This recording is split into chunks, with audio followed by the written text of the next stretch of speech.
Ya. ¿Verdad? Nos podría... ¿qué fue lo que lo motivó, en primer lugar, a empezar a escribir este libro? ¿Verdad? ¿Qué lo motivó?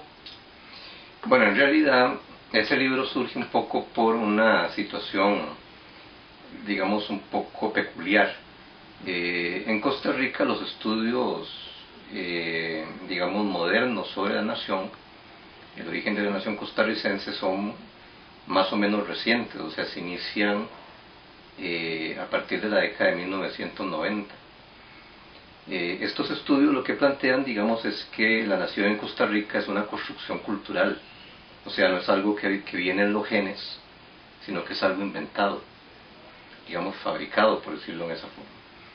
Entonces estos estudios, digamos, estudiaron con bastante detalle lo que fue este proceso a finales del siglo XIX. Posteriormente, hacia como finales de la década del 90, habían empezado a desarrollarse otros estudios que consideraban la problemática de la nación, pero ya en el momento actual. Estudios como los de Carlos Sandoval sobre los inmigrantes nicaragüenses y otros estudios parecidos. Pero existía una brecha, es decir, teníamos estudios sobre la nación de finales del siglo XIX y estudios sobre la nación de finales del siglo XX, pero no teníamos como estudios en medio que conectaran realmente los dos periodos. Entonces, Costarricense por dicha es un intento, digamos, de poner en diálogo, digamos, los estudios de fines del XIX con los estudios de finales del XX y mostrar los procesos de cambio cultural asociados con la identidad nacional, la nación, etc.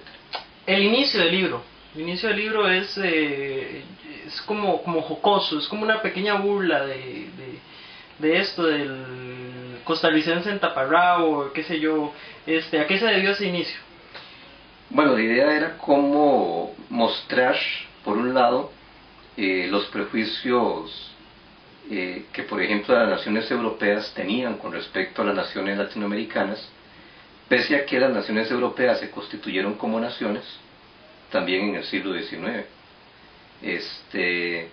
Y por otro lado, el libro, digamos, intenta ser como una especie de análisis a veces un poco irónico de los costarricenses, digamos, de lo que los costarricenses consideran como propio, porque digamos, los costarricenses han tendido en algunos casos a sobredimensionar algunos aspectos de su identidad que no corresponden con la realidad, es decir, por ejemplo, que somos un país blanco. A eso se refiere con el comentario que hizo el presidente Jiménez, que decía que éramos una nación de raza pura. Exactamente, es decir, los liberales de finales del XIX inventan que Costa Rica es un país europeo, que realmente donde debería estar sería entre Argentina y Uruguay y no entre Panamá y Nicaragua.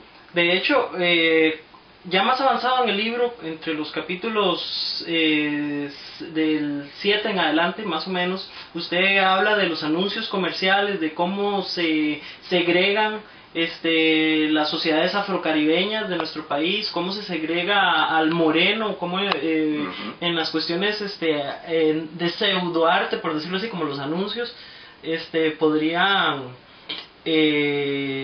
marcar esa misma tendencia que todavía nos sigue a pesar de todo esto. Exactamente, es decir, hay algunos contenidos que, aunque son contenidos que uno rastrea hasta finales del siglo XIX, permanecen vigentes. Por ejemplo, esa idea de que Costa Rica es un país blanco, la idea de que Costa Rica es una sociedad rural y campesina cuando ya no lo es, la idea de que Costa Rica es un país pacífico, cuando en realidad, digamos, eso también tenemos que ponerlo entre comillas. Entonces el libro, digamos, lo que intenta mostrar es que los fundamentos de esta identidad nacional que se configura a fines del XIX se desgastan en el siglo XX, sobre todo después de 1950. Ha estado muy marcado por eso, es decir, por los consumidores de ese arte. A mí me llamó mucho la atención, digamos, que en los primeros capítulos usted menciona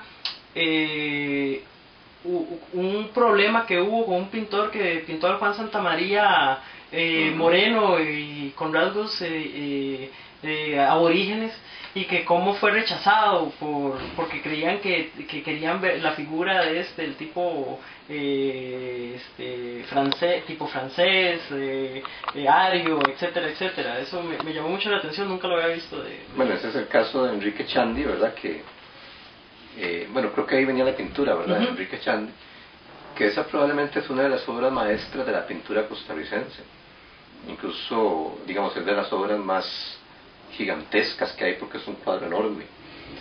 Pero la pintura, digamos, lo que hizo fue mostrar a Juan Santamaría como probablemente él, es decir, como un tipo mulato, campesino, etcétera, y no con la visión que habían elaborado los liberales, digamos, de una especie de soldado francés, militar. Angelical.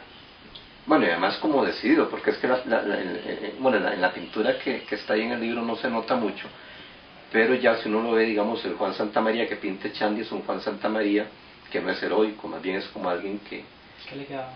que sí, que está, digamos, como en un trance de muerte, que lo que da más bien es como una visión trágica, ¿verdad? No es como la estatua, ¿verdad? El Juan Santamaría que ve la hazaña que tiene que ir a cumplir y todo el asunto. Pero también eso revela mucho, porque por ejemplo, ¿qué fue el destino de Chandy? Bueno, primero de Chandy casi le queman la pintura cuando la pintó, ¿verdad? Y después él realmente nunca tuvo un puesto oficial y tuvo que conformarse con trabajar en colegios y ser como una especie de pintor menor en la cultura oficial, a pesar, digamos, de su grandeza como pintor. Entonces yo pienso que muchos pintores se miraron en ese espejo, ¿verdad? Y se dieron la barba en remojo de que era mejor, digamos, pintar otras cosas y no necesariamente eso, ¿verdad? Eso pasa un poco también... pero eso es un estigma que duró durante muchos años.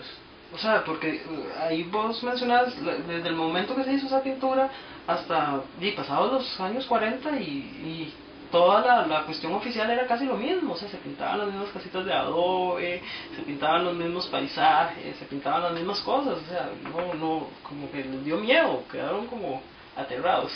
En parte es que, digamos, los pintores realmente tenían tal vez como menos posibilidades que los escritores de desarrollar como márgenes de disidencia, porque, digamos, los escritores podían escribir en periódicos o revistas radicales, pero los pintores no tenían mucho margen, es decir, o eran empleados del gobierno en algo,